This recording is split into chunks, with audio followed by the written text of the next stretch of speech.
What's up there, all y'all Neanderthals? Giving you an update. Gonna run over a list of companies I used for the Cummins conversion on my Ford. It's been a hectic few months here in Oregon. I'm outside in the garage where it's pretty chilly. Shortly after I finished the conversion, I was called to duty with the National Guard to go fight the fires. Is down at 242 Fire. So spent a few weeks down there helping put out the fires, which was a cool, fun experience. Came home, had to catch up on all my work stuff. So didn't really have any free time.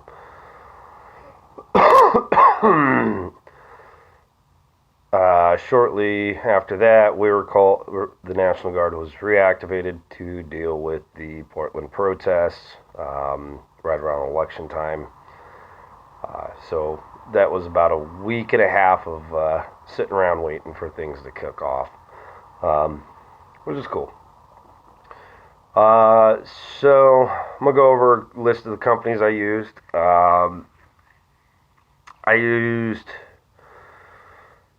Carrick Customs motor mounts. To me, they're better price point, and they utilize the first gen Cummins motor mount itself, which is a little bit squishier, a little bit softer of a mount, and very readily available at any parts store anywhere. I used wildhorse manufacturing's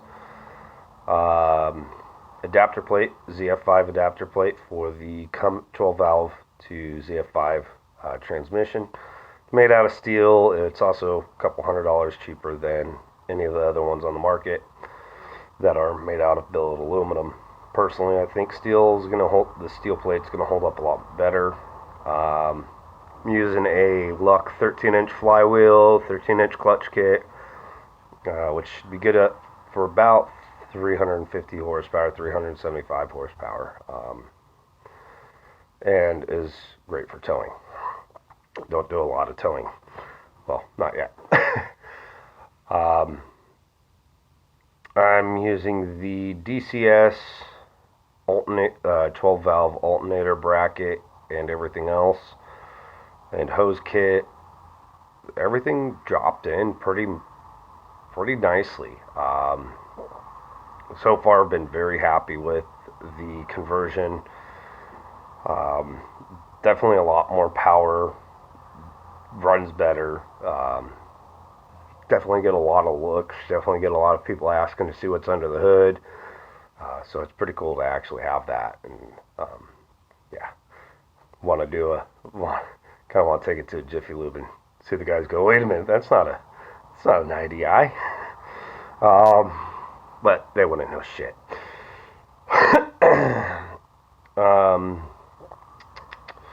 I have a custom 5-inch aluminum drive shaft made by Precision Driveline here in Clackamas, Oregon. The guys there actually really hooked it up really nice. It was supposed to be like close to $800 for the drive shaft. They actually did it for about half the price. 1350 U-joints, and so yeah, we'll one of these weekends when I'm not super stressed out. It's Thanksgiving weekend. We've had kind of a hectic weekend. This month hasn't been the greatest,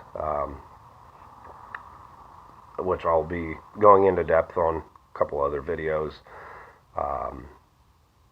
and then found out some stuff that I'm not happy about. And then found out really great news that I'm qualified to get my VA loan, and hopefully in the next 6 to 9 months, my family and I will be moving to the beautiful state of Cheyenne, Wyoming. Hopefully I'll be able to get settled there and be able to start my own business. turning wrenches, doing what I love and doing what I do best. But yeah, that's the rundown of everything. The conversion, back to the conversion. Everything on the conversion side, pretty much you need your power to, if you're using the electronic fuel shutoff solenoid, that works really well. I need to get a digital tachometer for it, which I've been kind of slacking on at the moment. The financials.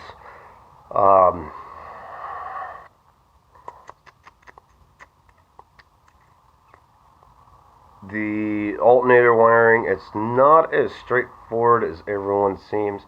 You actually have to use a 12 volt reference relay. So you have to pull power off of, forget how I wired it. You have to pull your 12 volt reference off of your battery source. I'm doing it off my starter solenoid, and then I have the relay hooked up to my 12 volt key to cycle it on and off. And then there's another thing I had to do to actually make it actually work and charge and not overcharge or bounce the way it does. So like I said, once again, when I have a few weekends or a weekend that's not super hectic, I'll get a video of me going through that wiring.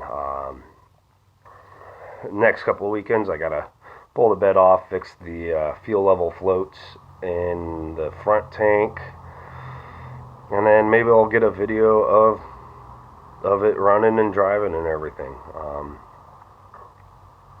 But yeah, it's definitely a screamer.